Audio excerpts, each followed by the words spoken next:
Hola, ¿qué tal? Bienvenidos a Jaque Mate, bienvenidos como siempre le decimos a esta propuesta periodística semanal de Somos Rosario y con ustedes, muy prontito vamos a estar 21 años junto a ustedes y como siempre digo, gracias a ustedes podemos llegar a este lugar. ¿Qué tal, Lidia? ¿Cómo te va? Bienvenida, ¿cómo estás? Muy bien, bienvenidos a todos los que nos siguen sábado tras sábado. ¿Y qué fecha hoy, no? 17 de agosto. 17 de Nuevo agosto. Aniversario del fecha, fallecimiento. ¿Sí? Exactamente, Del una fecha fallecimiento. para recordar y rendirle siempre homenaje, ¿no? Al padre de la patria y libertador de América. Esa es la diferencia con otro. Él fue libertador de América. A veces me pregunto, ¿Bolívar fue libertador o fue conquistador? Son cosas que yo me pregunto. Los historiadores deberían decirlo. San Martín fue un libertador. Yo creo que Bolívar no fue libertador, fue un conquistador.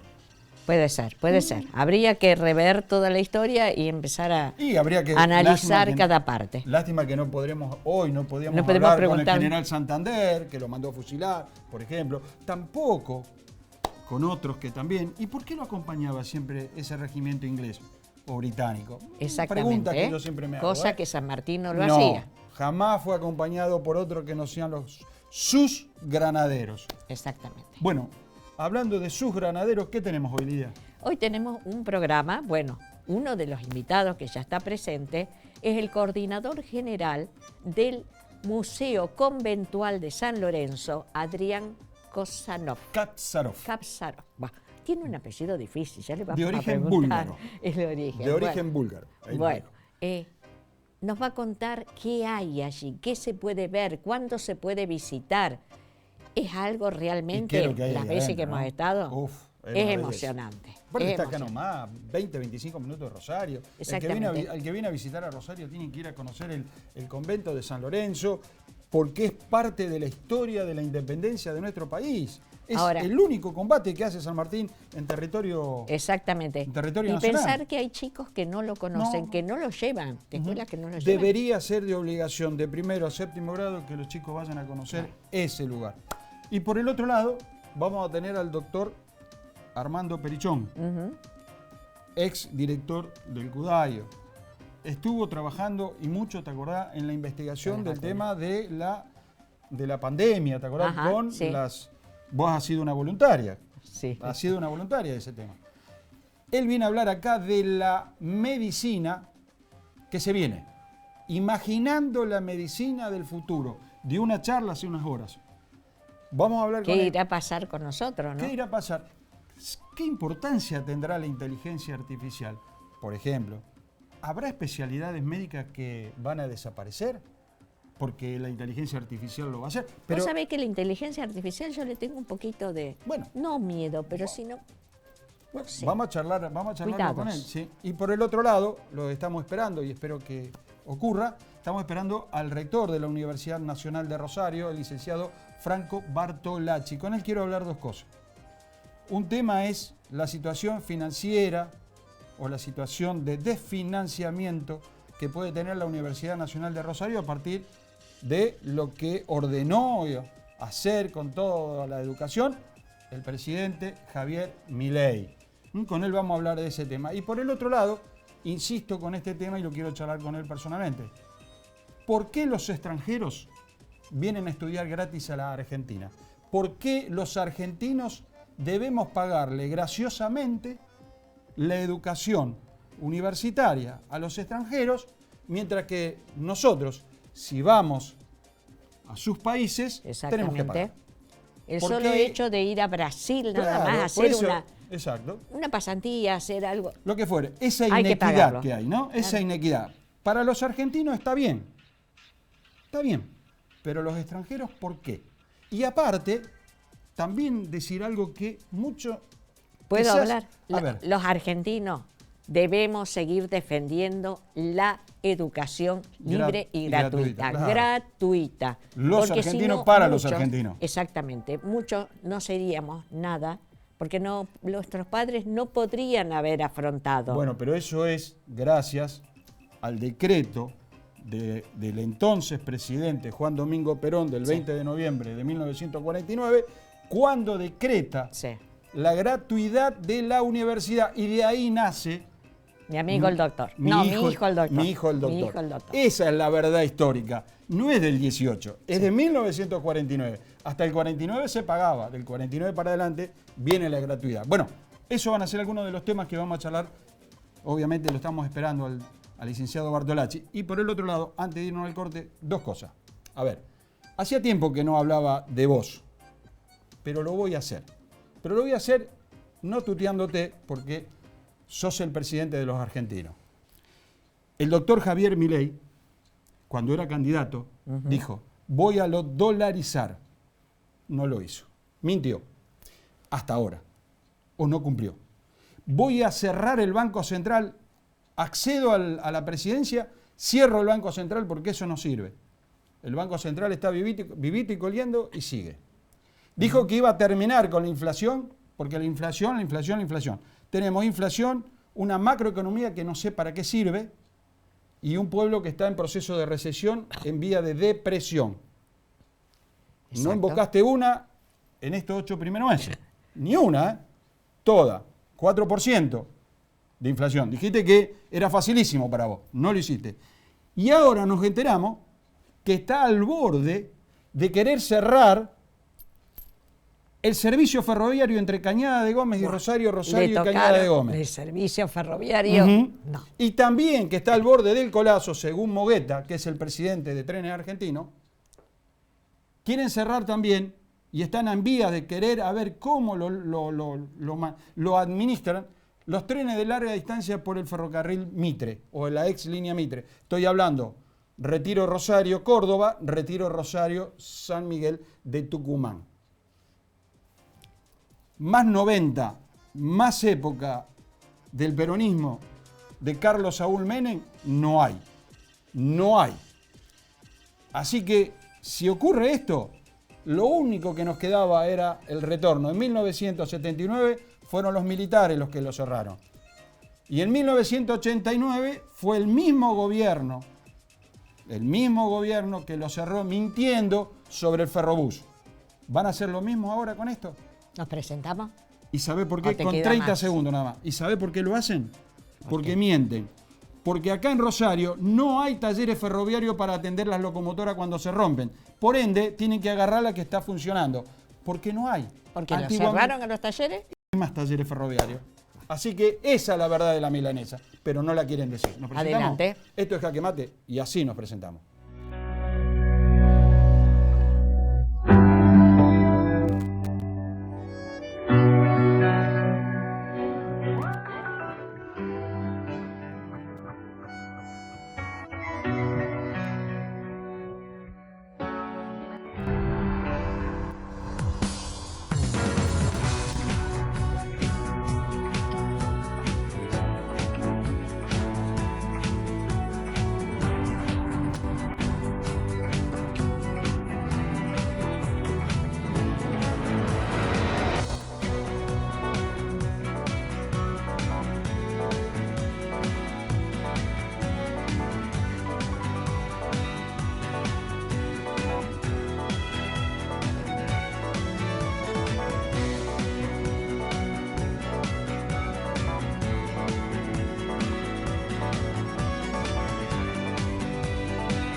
Bueno, ya estamos junto al doctor Armando Perichón, ex director del Cudayo en la provincia de Santa Fe. Armando, bienvenido a Jaque Mate, gracias por estos minutos, gracias por todas las veces que nos vienes acompañando. ¿No? Por favor, Jorge. Bueno, en las últimas horas has presentado una charla, Imaginando la Medicina del Futuro.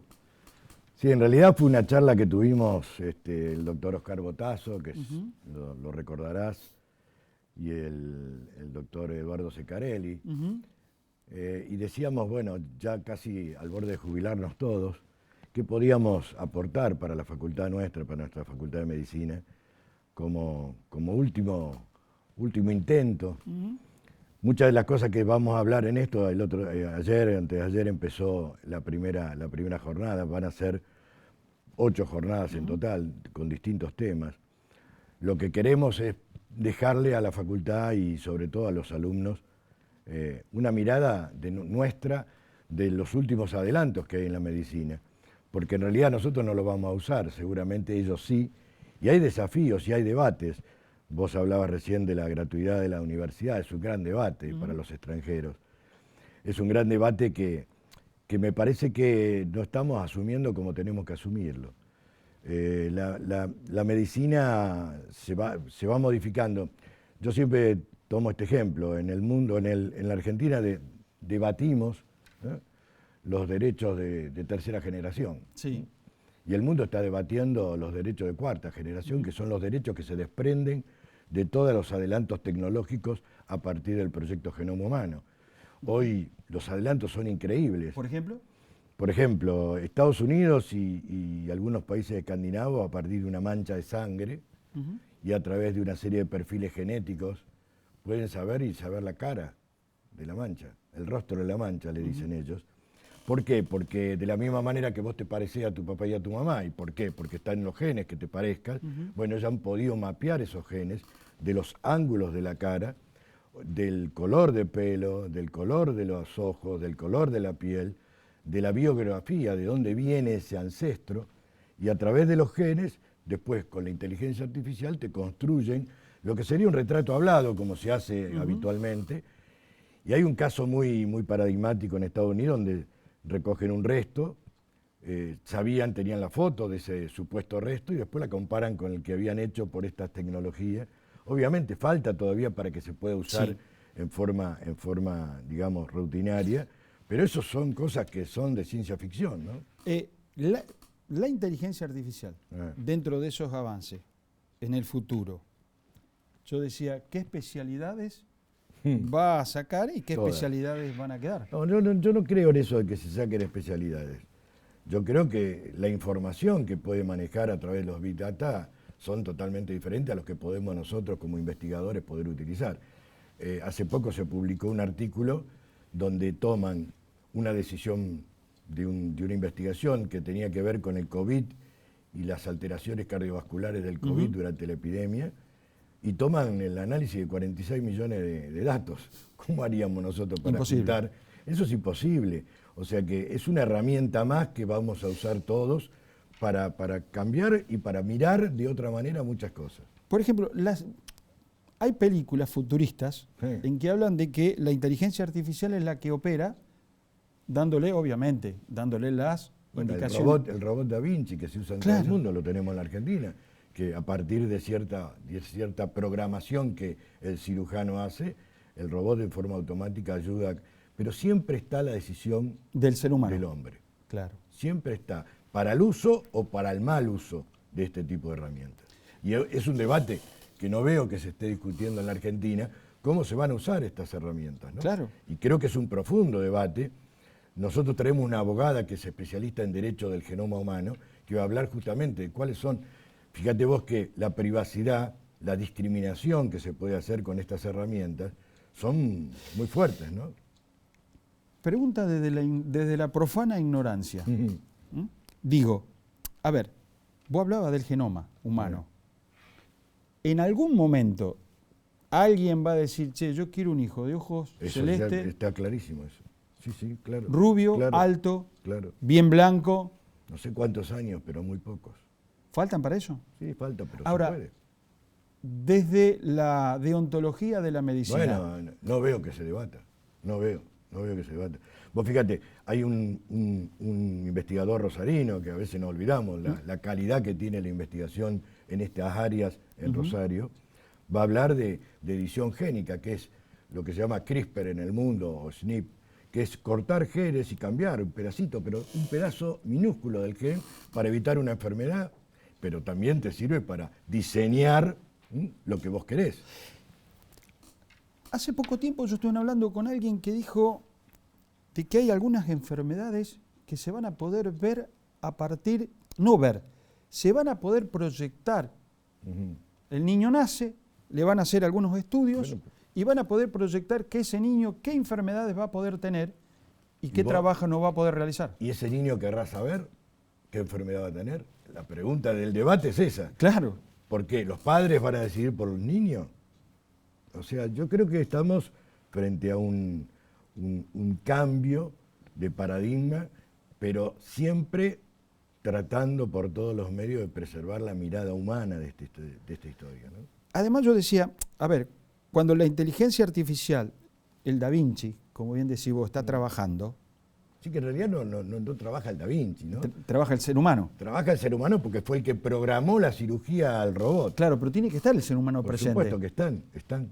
Porque, a ver, lo discutíamos un poco con Lidia, o lo charlamos un poco con Lidia. Digo, vos estás haciendo una operación y por ahí te aparece un imponderable, porque en una operación... Y ahí está donde se queman los papeles y aparece el hombre. Exacto, porque el robot va a seguir trabajando en base a eso. Yo creo que las herramientas que vienen, vos fíjate, se va a hablar de eso, se va a hablar de inteligencia artificial, se va a hablar de CRISPR, se va a hablar de la inmunoterapia, se va a hablar cuál va a ser el rol del médico, la gente que va a hablar el jueves próximo de inteligencia artificial aplicada a la salud humana, va a hablar de cuál es el rol, ¿no? Se va a debatir ese rol.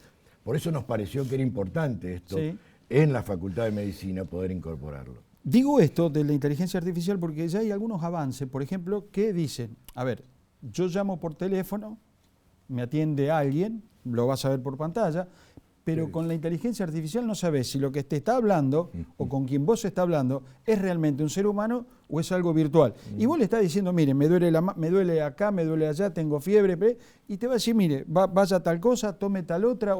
Sí, de todas maneras son herramientas que yo me acuerdo cuando fui, vos sabés que estuve en Haití 2 veces, ¿no? Sí, señor. La segunda vez llevamos una máquina desarrollada en la Facultad de Medicina, de telemedicina, y la ecografía la hacía un médico en Haití y la miraba otro en el Hospital Militar Central y daba indicaciones al médico que estaba mirando. Digo, hay muchas cosas de estas que son muy válidas y resuelven conflictos, pero tenemos que tener un debate profundo con respecto al uso. No es un uso indiscriminado de este tipo de herramientas. También le podemos poner límite. Buena pregunta esa. ¿Cuál es la libertad de cada uno? ¿Y hasta dónde? ¿Y hasta dónde? Bueno, yo creo que ese es el debate que va a venir. Nosotros lo que estamos haciendo en la facultad es presentando las herramientas. Ahora después alguien tomará el debate posterior. Yo me imagino que este tema no termina en vos, ni termina en 2 o 3 médicos, 2 o 3 profesionales, es mucho más. La pregunta mía es, ¿qué crees que está pensando el joven médico que está egresando o el profesional que ya tiene unos años de egreso, ¿no? No, me sorprendió. Yo hablé el otro día de esto de identificación humana por biología molecular y me sorprendió el auditorio. Te diría que había un 50% de sub 40, pero había un 50% de sub 60. De más de 60, perdón. Sí. Esa avidez del médico más viejo y el médico que va a ser, nos pareció muy interesante en un conjunto donde se generó un debate justamente de muchas cosas que estamos atravesados. El que está, Alvin Toffler, no sé si sabés, sí. Él dijo de la tercera ola, dijo algo que me pareció importante. Vos fíjate, del paleolítico al neolítico pasaron 1000 años. De la revolución industrial acá pasaron un montón. Ahora, yo te pregunto a vos, ¿qué celular tenía hace 10 años? Nada que ver con el que tengo. El StarTAC. Exacto. Que podías hablar y nada más. Exacto. En 10 años, la velocidad con la cual están surgiendo los cambios en las sociedades son tremendas. Y ahí está uno de los problemas. Si tenemos la capacidad de debatir en tiempo y forma y de sedimentar todos estos cambios que estamos adquiriendo. Por eso yo creo que la velocidad es algo también a tener en cuenta cómo se están reflejando estos cambios. Y desde las autoridades de la universidad, no de la universidad, de la Facultad de Medicina, desde el decanato y demás, ¿qué se piensa? Bueno, yo creo que la universidad cumple un rol ahí. Y la Facultad de Medicina, porque somos médicos, fuimos a hablar con la Facultad de Medicina. Y el decano nos dijo sí, y nos derivó a la escuela de graduados, y la organización y toda esta jornada, estas 8 jornadas, se hicieron dentro de la facultad, que también nos parece, pues lo podríamos haber hecho fuera de la facultad. Pero está lindo la facultad. No, pero no solamente está lindo, me parece que es un debate académico claro. que se puede dar, ¿no? Le das un marco diferente. Así que la verdad que estamos re contentos. La próxima es el jueves a las 6 de la tarde. Agradecerle a Bedelía de nuestra facultad porque se quedaron hasta tarde el otro día, porque claro, era de 6 a 7 y media y terminamos como a las 9 de la noche. Estaban todos enganchados con el tema. Estaba todo el mundo ahí y bueno, agradecerle a todos los trabajadores y trabajadoras de Bedelía por habernos aguantado. Y yo agradecerte que hayas venido hoy. No, a vos, Jorge. Muchas gracias. A vos. Seguimos con más Jaque Mate después de este corte comercial, el Museo Conventual de San Lorenzo y la historia sanmartiniana.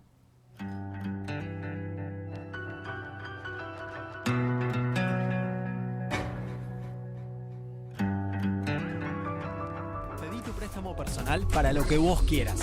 Solicítalo por Home Banking, app o en nuestras sucursales. Te damos hasta 30 millones de pesos y devolvelo en hasta 60 meses. Banco Santa Fe. Acá, para vos.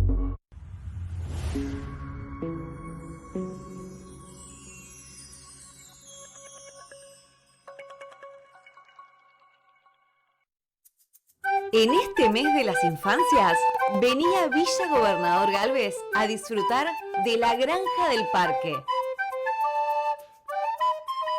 Te esperamos sábados, domingos y feriados de 14:30 a 17:30 horas.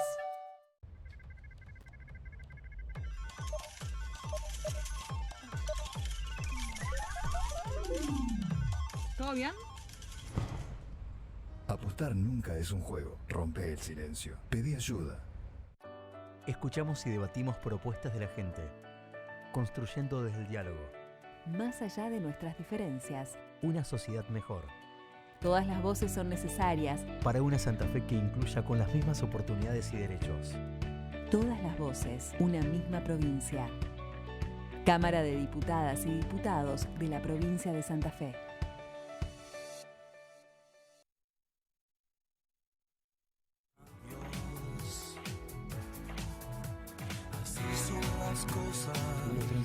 Seguimos en Jaque Mate y este segmento es auspiciado por...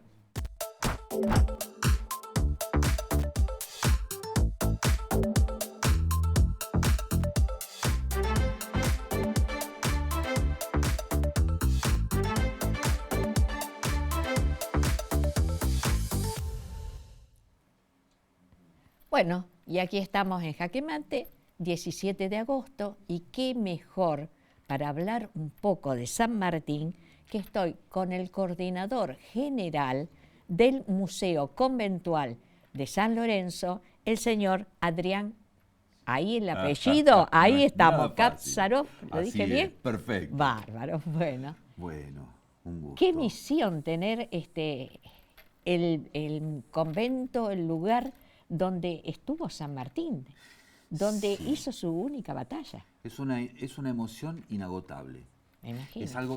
Es algo que la cotidianeidad ahí transitando los pasillos de los museos no nos quita. Cada vez que uno está transitando y lugares que por ahí estamos y vamos y venimos a veces a las apuradas porque estamos resolviendo cuestiones operativas, y en determinado momento decís, wow, y por acá pasó. O esto está exactamente como estaba cuando el Libertador San Martín estuvo acá. Y por ejemplo, una vez que yo fui a visitar, lo que me emocionó muchísimo, que hicimos un programa justamente, Jaque Mate, allí en el convento. Está el lugar donde él descansó, el camastro, ¿no? Está el lugar donde él descansó, que fue la primer capilla que tuvo ahí el convento. Ajá. Y que cuando estuvo San Martín ya estaba la otra capilla, lo que hoy día es la Sala de Arte Sacro Antiguo. Y ese espacio entonces había quedado para visitas relevantes, muchas veces visitas que tenían que ver con autoridades, ya sean cívicas o religiosas. Ajá. Así es que era un lugar muy especial, digamos, no era cualquier celda del claustro, ¿no? Lo que está ahí es una ambientación de lo que era ese espacio que está hecha a su vez. Es lo que estamos viendo. Bueno, y eso es una recreación del rostro de San Martín, un trabajo, lo que hablaban de las nuevas tecnologías.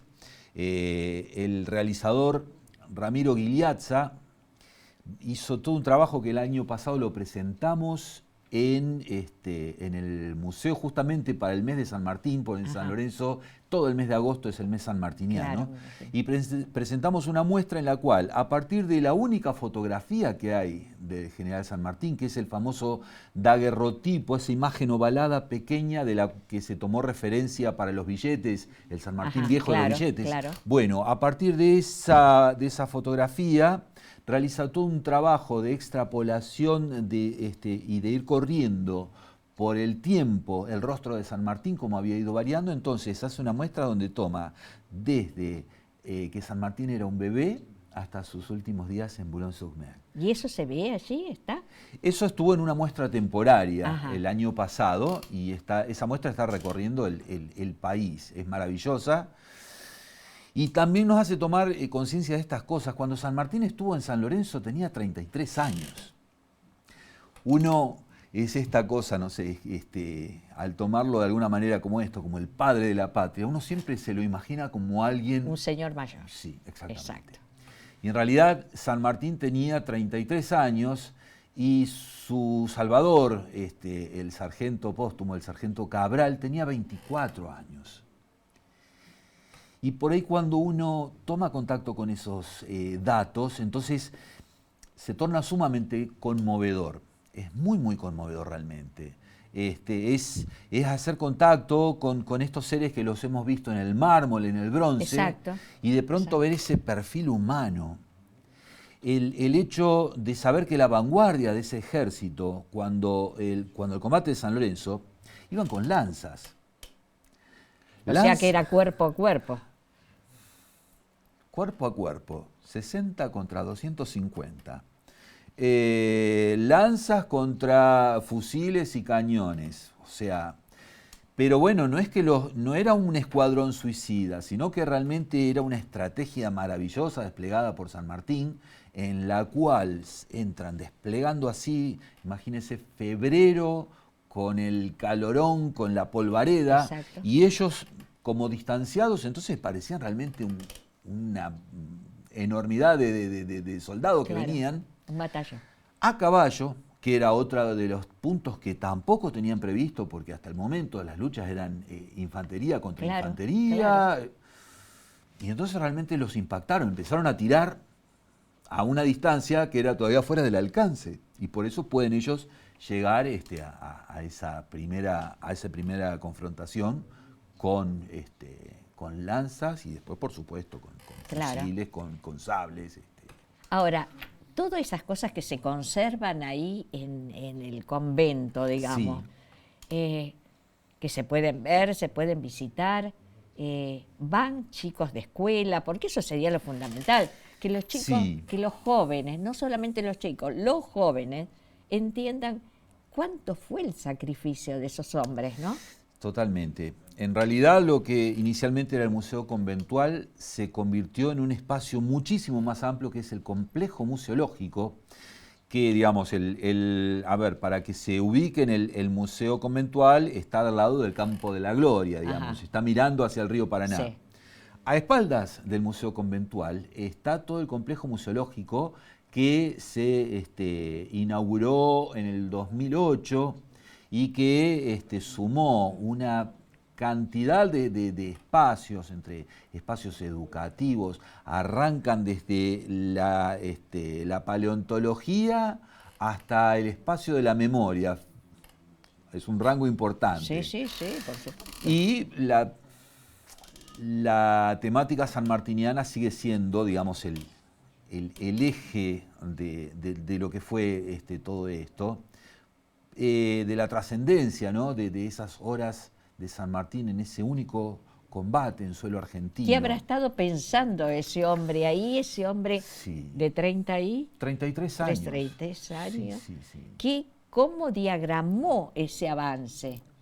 ¿Cómo lo hizo? ¿Cómo lo pensó? Sí, digamos, esto de la enorme preparación, digamos, de alguien tan joven y con tanta experiencia, porque a su vez, con esa edad tan joven, él ya traía toda una trayectoria, toda una formación muy, muy sólida. Y todo esto, aparte de la ampliación del espacio físico, también se fue ampliando el guión a partir de un convenio que se hizo con la Universidad Nacional de Rosario, que conjuntamente con nuestro equipo técnico de historiadores, antropólogos y educadores, se armó todo un nuevo guión donde hay 16 pantallas, entre pantallas interactivas y cuadros parlantes, al mejor estilo Harry Potter, digamos, que de alguna forma vienen guiando a las personas visitantes en todo ese pantallazo de historia tan maravilloso. ¿Van muchos chicos, muchos jóvenes, van a recorrerlo? Sí, sí. La pospandemia generó un impacto, inevitablemente. Este año, primera mitad del año, fue muy duro porque el movimiento que hubo fue, no solo en San Lorenzo, en toda la provincia de Santa Fe, digamos, se vio resentido. Pero de julio en adelante, segunda quincena de julio en adelante, es como que empezó a reactivarse otra vez. Y sí, digamos, estamos... De martes a viernes estamos recibiendo en determinado momento 500, 600 niños, niñas de escuelas de distintas partes del país. Se realiza a su vez para aquellos que lo solicitan un acto en el Campo de la Gloria, que es la Jura de los Valores sanmartinianos. Qué bueno. Y que realmente es impresionante porque que los adultos nos emocionemos, que las docentes, los docentes acompañantes se emocionen en eso, es como esperable, digamos. Ahora que niñas, niños de 10, 11 años se emocionen hasta las lágrimas en el momento en que en la voz de un granadero, no un actor, un granadero de verdad, reciben, digamos, ese juramento a los valores sanmartinianos, es realmente muy fuerte, es realmente muy bello. Así es que realmente... ¿Cuándo se puede ir? La gente sin ser de una escuela, gente común que tiene ganas de visitar, que tiene ganas de conocer. De martes a viernes, de 8 a 18, sábados, domingos y feriados, de 10 a 18.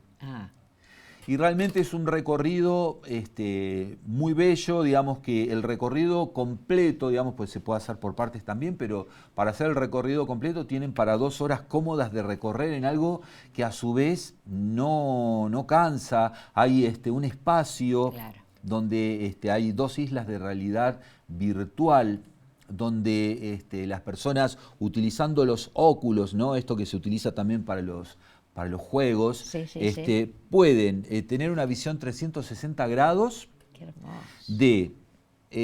visto, digamos, desde el río, como lo hubieran visto en ese momento los realistas, visto desde la espadaña, como lo hubiera visto San Martín, y después en la otra isla pueden sumergirse de alguna manera en medio de lo que fue el combate. Es realmente muy impactante.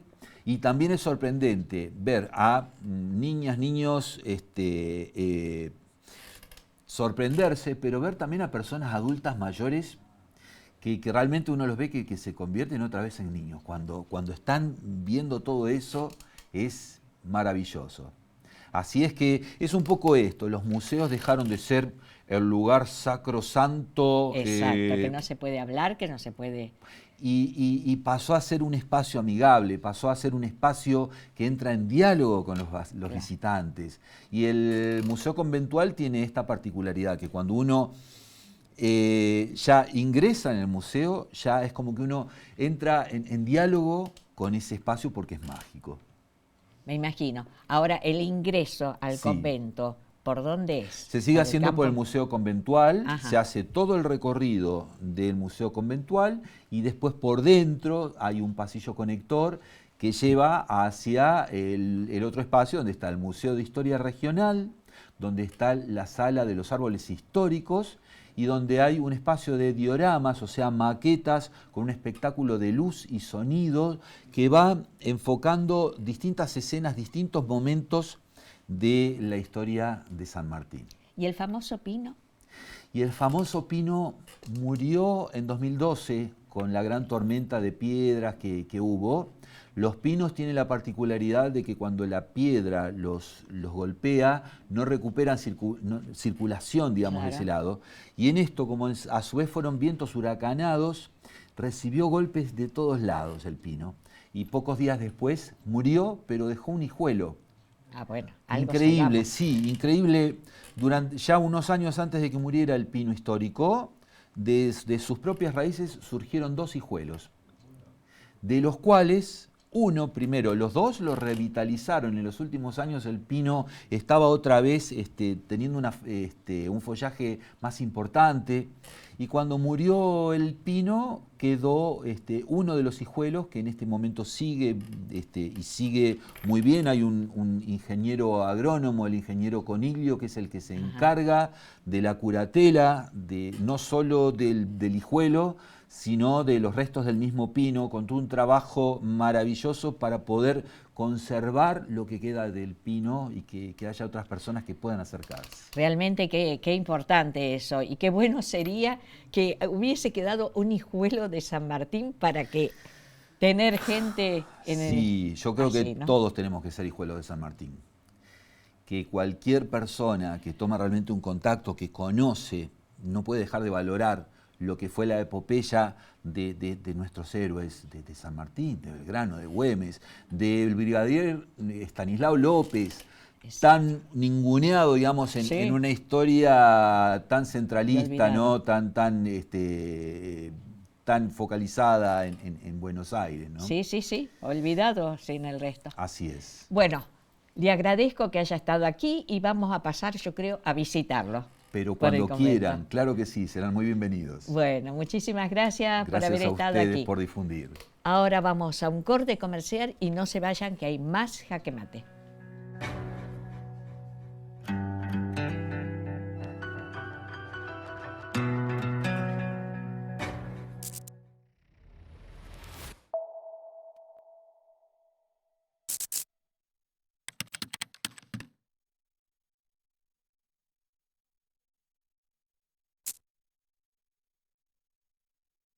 El Complejo Museológico de San Lorenzo abre las puertas de su historia. Te invitamos a sumergirte en un viaje fascinante a través del tiempo, explorando los lugares que alguna vez fueron testigos de los pasos del General San Martín.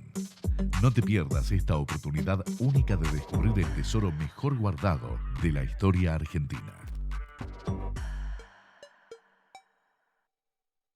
Asociate a la Mutual de Empleados Públicos Segunda Circunscripción y disfrutá de sus beneficios. Servicios médicos en todas las especialidades. Descuentos en farmacias. Ayuda económica. Asociate a la Mutual sin cuota de ingreso. No te vas a arrepentir. De lunes a viernes, de 10 a 17, San Lorenzo, 1543.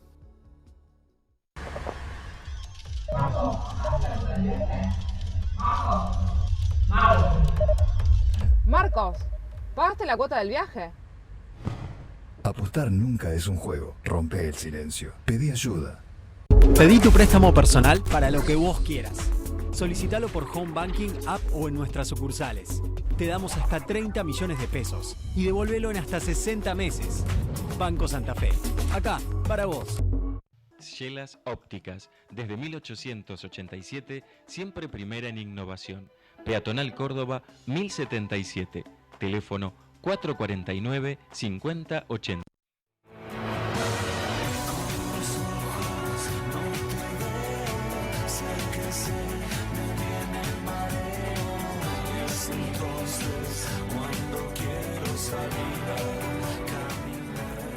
Seguimos en Jaque Mate y, como había dicho, está con nosotros el licenciado Franco Bartolacci, rector de la Universidad Nacional de Rosario. Bartolacci, bienvenido a Jaque Mate. La última vez lo hicimos por Zoom, en plena pandemia. Bueno, estamos, gracias. No, por favor, gracias que haya venido este sábado a la noche. Primera pregunta, ¿está contento, está satisfecho que el Congreso haya hecho la media sanción con el tema presupuesto? Sí, es un paso muy importante. Yo siempre soy mesurado en todas las valoraciones, algo que nos ayuda mucho en los tiempos estamos viviendo que exigen más exaltación. Yo creo que al mundo le hace falta un poco más de mesura y cordura. Es un paso muy importante porque de aprobarse, y eso es lo que necesitamos que haga con celeridad la Cámara de Senadores, resuelve el conjunto de los problemas que nosotros venimos planteando desde el principio de años. Pero una vez que esté aprobado, ¿usted cree que puede llegar a ser vetado por el presidente?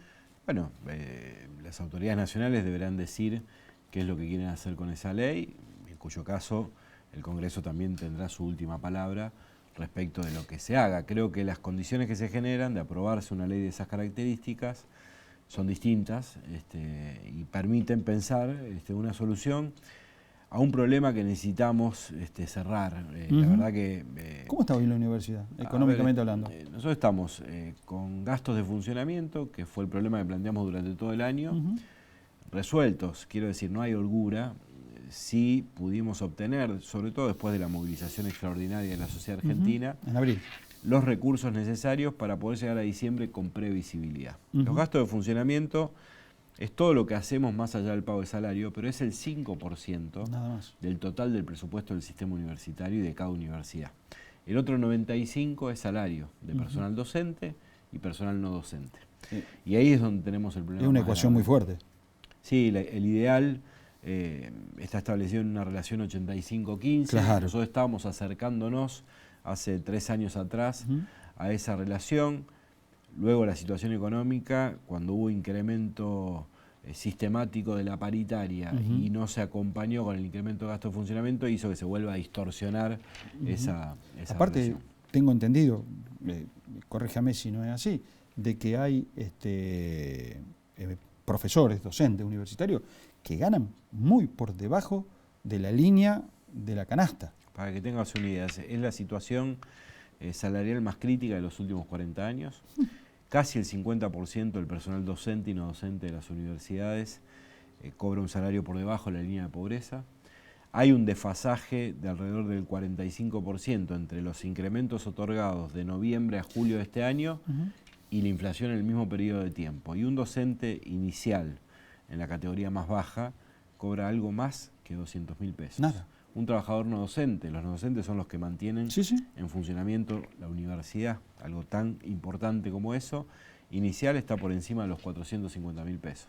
Entonces la situación es muy grave y requiere una recomposición. Inclusive sé que hay muchos trabajadores, docentes y no docentes, y profesionales, algunos no docentes, que no se quieren jubilar porque el porcentaje de jubilación es muy bajo y es muy fuerte la caída entre lo que ellos ganan y lo que van a ganar como jubilación. Pasa eso, empezamos a tener problemas, las obras sociales universitarias son muy robustas, lo es particularmente la de nuestra universidad. En nuestro caso no hemos tenido todavía mayores problemas, precisamente porque hay una muy buena administración, pero como todas las obras sociales del sistema universitario se sostienen por el aporte del ingreso de los trabajadores, al no incrementarse eso al ritmo que se incrementaron los insumos y las prestaciones, empieza también a haber problema ahí. Y sobre todo la energía que la comunidad le puede poner a su trabajo diario, porque quien percibe ese salario, naturalmente tiene que buscar otros trabajos para poder vivir. Entonces la energía que puede destinarle a la actividad universitaria es distinta a la que le destinaba antes. El deterioro no es solo en la capacidad adquisitiva o en la situación personal de cada quien, sino de la institución en su conjunto.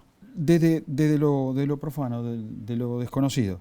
En Europa, un profesor universitario se dedica a la universidad y no a su profesión original. Es incomparable. La situación no la comparemos porque es peor aún. En Europa, en Estados Unidos, en los países desarrollados, Brasil, Chile, cobran un salario mucho más importante del que se cobra en la Argentina. Estoy hablando de docentes que tienen máxima categoría, máxima dedicación, están muy por encima de lo que cobra un docente universitario argentino. Y esto es importante porque, por supuesto que el deterioro de la capacidad adquisitiva del salario ha afectado a múltiples sectores de la sociedad argentina. Por eso el planteo es encontrar un acuerdo razonable de recomposición. Todos somos conscientes que la situación es difícil. Lo mismo que planteamos con el presupuesto, nadie pedía holgura, pedíamos lo mínimo indispensable para poder funcionar bien. Pasa lo mismo en este aspecto, tomando nota, y eso es lo que debería atender las autoridades nacionales, que la sociedad argentina claramente el primer semestre dijo que lo que hay que cuidar es el sistema universitario público, que ahí está la posibilidad de construir una respuesta a los problemas que tenemos, que es una herramienta de movilidad social ascendente fenomenal. No puede estar mal pago quien tiene la responsabilidad de formar a los futuros profesionales del país. Bueno, ahora lo voy a complicar porque a usted le falta plata, digamos, para pagar mejores profesores, para pagarle más a los profesores, para tener mayor gasto de funcionalidad. No es tiempo de, a ver, los argentinos gratis, los extranjeros no. Yo creo que hay que discutir el financiamiento de la educación superior en muchos aspectos. En el cine estamos trabajando algunas propuestas. Hay algunos modelos interesantes en otros países de la región. Creo que como se discute todo hoy, también se simplifica todo con esa afirmación a la que hacías referencia. Primero, los recursos que recibe la universidad son bien administrados. No hay manera de explicar todo lo que hicimos en la Universidad de Rosario en este tiempo tan difícil, en estos años, sin haber recibido un recurso adicional para los desafíos nuevos que pusimos en marcha, si no es porque estamos haciendo una buena administración. Segundo, recursos hay. ¿Cómo explica el Gobierno Nacional que hay 100.000 millones de pesos para la CIDE y no hay para recomponer el salario de los trabajadores de la educación? Estamos hablando de los extranjeros, no de los argentinos. Y vamos a ese punto, de la simplificación. Primero, el gobierno, si tiene la voluntad de hacerlo, tiene que presentar un proyecto de ley, de modificación de la Ley de Educación Superior. Sí. Hasta ahora son solo afirmaciones en las redes sociales. Total. ¿Por qué digo esto? Porque la Universidad Nacional de Rosario no es que tiene un capricho, solo hace lo que su comunidad definió colectivamente, sino que además hace lo que establece la ley argentina. Del 20 de noviembre de 1949. La ley argentina, y la Ley de Educación Superior, posterior, de la década del 90, con modificaciones en los últimos años, esa ley establece que los estudios de grado en la Argentina son gratuitos para quienes lo cursan. Las universidades no podemos establecer tasa alguna, bajo ningún punto de vista, en función de lo que sostiene la ley. Entonces, primer punto, si hay vocación, voluntad de avanzar con alguna propuesta, el gobierno tiene que hacerla formalmente en el ámbito que corresponde, que es el Congreso. Segundo, en los términos que plantea, es una decisión del Gobierno Nacional. Yo escuchaba al secretario de Política Universitaria que estaba pensando en una especie de tasa que cobre el Ministerio de Educación. Bueno, eso será una decisión del Gobierno Nacional que no compete a las universidades nacionales. No hay por qué asignarnos una responsabilidad que no tenemos en la ejecución de una decisión que tienen que tomar las autoridades nacionales. Tercero, porque es importante poder tener tiempo para discutir este tema, porque como se discute hoy todo en las redes sociales, es difícil hacerlo. Tercer punto, yo no solo creo que eso enriquece de mucha perspectiva. La propuesta que hacen las autoridades nacionales establece que esa tasa pueda ser aplicada para quien no tiene residencia permanente. Argentina tiene un convenio con Brasil que hace que quienes estén estudiando acá al año ya accedan a la residencia permanente. Nuestra universidad tiene alrededor... Yo me estoy metiendo en el tema que me preguntó, pero necesito tiempo para explicarlo. Sí, claro, pero el tema de la reciprocidad, si yo voy a Brasil, no me da lo mismo. Bueno, la Universidad de Rosario tiene alrededor del 5% de estudiantes extranjeros. 573 sobre 10.500. No. Bueno, sí, está bien, es mucho más. Hay un fenómeno particular en la Facultad de Ciencias Médicas, claramente. Si nosotros aplicáramos a quienes no tienen residencia permanente, estamos hablando de una incidencia mucho menor, menos del 1% del total de los estudiantes de la universidad.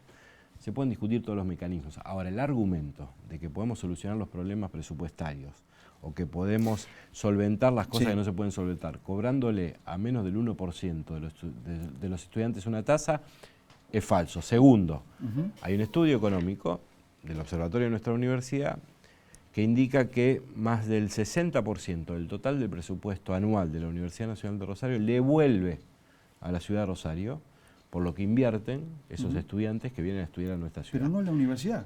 No, pero le queda a la ciudad. Y es el Estado el que financia exactamente lo mismo, es el mismo circuito. Cuando el gobierno... ¿Qué le aporta el gobierno de la ciudad a la universidad en dinero? No, es el mismo circuito. Cuando paga un impuesto, cuando va a comprar un bien, cuando paga el IVA, es extranjero. ¿A dónde está aportando? A las arcas del Estado Nacional. Exacto. ¿Y de dónde se financia la universidad pública? De las arcas del Estado Nacional. Claro. Entonces, hay un estudio económico que además asevera que desde la perspectiva, si uno lo mirara solo desde la perspectiva económica, que yo creo que no hay que mirarlo solo desde ese lugar, pero si uno lo mirara solo desde ahí, sacar el incentivo para que esos estudiantes vengan a estudiar, es menos rentable, es más perjudicial para la nación en términos económicos que sostener su presencia por lo que dejan alquilando y consumiendo en cada una de las ciudades. ¿Te parece poco? Poquísimo. Bueno. Le explico por esto. Puede ser. Le explico por esto. Déjeme debatir. Sí, claro. Déjeme debatirlo. Yo voy a Brasil. Tenga el documento, pero no claro tenga... que tiene que haber reciprocidad. ¿Está fuera de discusión eso? Yo lo fui a pedir yo personalmente a la embajada, trabajamos con la embajada argentina en Brasil, me reuní con Celso Amorín hace tan solo 6 meses y estoy gestionando planes de reciprocidad. Pero existió en algún momento, esto también quiero decirlo. Colombia, Haití, no, pero Dominicana, esto también quiero decirlo porque es importante. Ecuador, nuestros Chile. Nuestros doctores y nuestros maestrandos, la primera generación, cuando la Argentina no tenía un desarrollo de posgrado muy importante, se formaron con programas de financiamiento del gobierno de Brasil gratis en Brasil. Eso también hay que decirlo para contar toda la verdad. Vale. ¿Tiene que haber reciprocidad? Sí. Claro. Tiene que haber, en una situación muy delicada como tiene el país, un trato y un trabajo diferencial. Hay que abordar el tema sin ninguna duda. Los estudiantes extranjeros no pagan en la universidad, tienen que hacer un trámite para el egreso, para obtener el título, no pagan lo mismo que pagan los estudiantes de Argentina. Y eso lo hacemos y no es estamos contándolo en todas partes. Cada profesional, y es una tasa específica que cobra la universidad. Pero cada profesional suma al PBI, ¿sí? Cada profesional argentino o que sale de la universidad suma al PBI.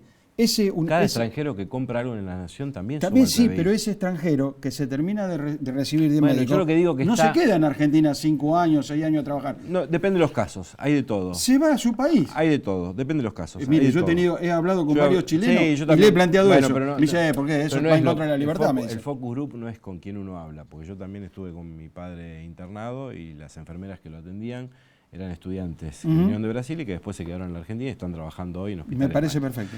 Entonces, pero no es esa la discusión. Yo lo que quiero decir, nosotros estamos trabajando el tema, no es que no lo estamos trabajando. Yo creo que hay que ir contra las empresas que usando el nombre de la Universidad Nacional de Rosario hacen turismo académico, favoreciendo su ganancia en desmedro de la universidad pública. Estamos haciendo eso también legalmente. Estamos haciendo un montón de cosas, no es que trabajamos el tema. Yo lo que digo que es mala fe, como pasa con el adoctrinamiento, como pasa con otras afirmaciones que hacen referencia a lo que sucede en la universidad pública, plantear que el centro del problema y que todo se resuelve, pero es como se plantean en la agenda pública, que todo se resuelve cobrándole a los extranjeros, porque además es falso. Y esto lo quiero decir con esta vehemencia, porque si no estamos discutiendo cosas que no son tales. Y a mí, la verdad, si ese va a ser el punto de la discusión, bueno, discutamos por qué se le asignan 100.000 millones de pesos a la CIDE para que haya inteligencia y no a la universidad. Estoy de acuerdo con ustedes. Porque si es un problema de recursos y cuáles son las prioridades, es lo que hay que discutir. Cuando discutimos auditoría, ¿quién audita los fondos que se le asignaron a la CIDE? Nadie. Bueno, ¿quién audita? Nadie, porque y resulta que las universidades que somos auditadas, tenemos que estar explicando lo obvio, lo que ya sucede. Entonces, yo pararía un poco la pelota. A mí me encantaría, la universidad tiene que reformar un montón de cosas. Yo soy el menos condescendiente respecto de la universidad que tenemos. Valoro mucho el sistema, lo defiendo, pero creo que para cumplir bien la misión tiene que ser otro, hay que darlo vuelta. No discutimos eso, nadie está discutiendo eso. Yo no tuve en los últimos meses ninguna convocatoria de las autoridades educativas para discutir qué hacemos con los planes de estudio, qué carreras pensamos, qué hacemos con la inteligencia artificial, cómo nos modernizamos, cómo hacemos una institución más dinámica, cómo aportamos mejor desde la producción científica al sector productivo, cómo mejoramos el funcionamiento, si hay que corregir cómo nos controlamos, cómo lo hacemos. Nada de eso sucedió. Y lo único que estamos discutiendo es por tweet, por Instagram, si hay que cobrarlo o no. Pero ustedes no se reúnen todos los rectores de la universidad. Sí, los rectores lo discutimos, pero la planificación de la política educativa la hace el gobierno, la hace el Congreso. Tenemos que tener ámbitos que no tenemos. Es la primera vez que escucho de un rector hablar esto, porque los demás rectores hacen silencio. No, hay muchos rectores comprometidos. Mira, la universidad se ha transformado tanto en estos últimos años, solo que se ha contado poco.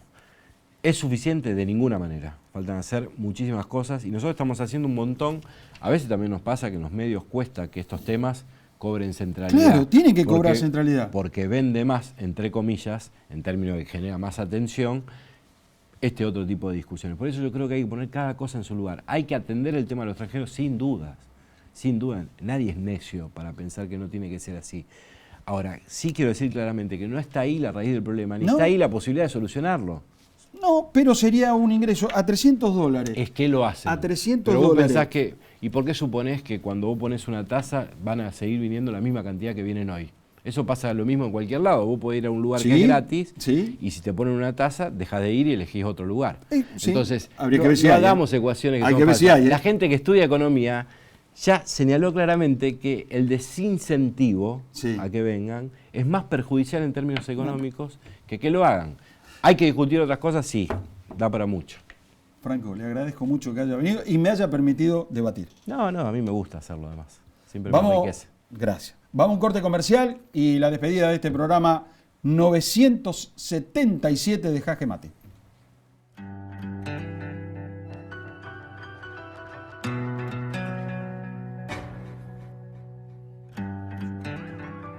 Para lo que vos quieras. Solicítalo por Home Banking, app o en nuestras sucursales. Te damos hasta 30 millones de pesos y devolvelo en hasta 60 meses. Banco Santa Fe. Acá, para vos.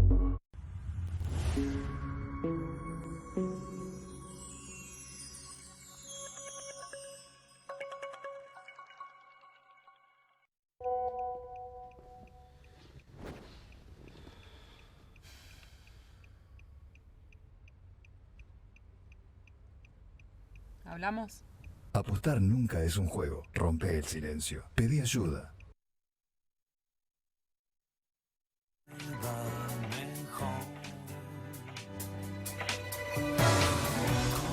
Bueno, últimos minutos de Jaque Mate y seguimos debatiendo el tema que hemos charlado con el rector, ¿no? Yo estoy de acuerdo, por ejemplo, en muchas cosas de las que dice Bartolacci.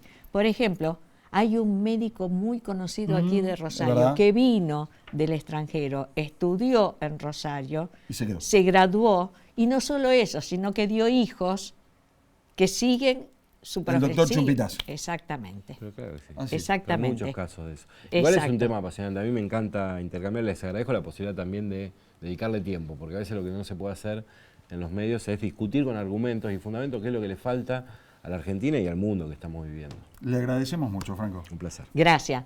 Ahora, ¿nos vamos? Sí, claro. Nos vamos hasta el sábado próximo con otro Jaque Mate. Gracias por habernos acompañado. Chao, hasta el sábado que viene.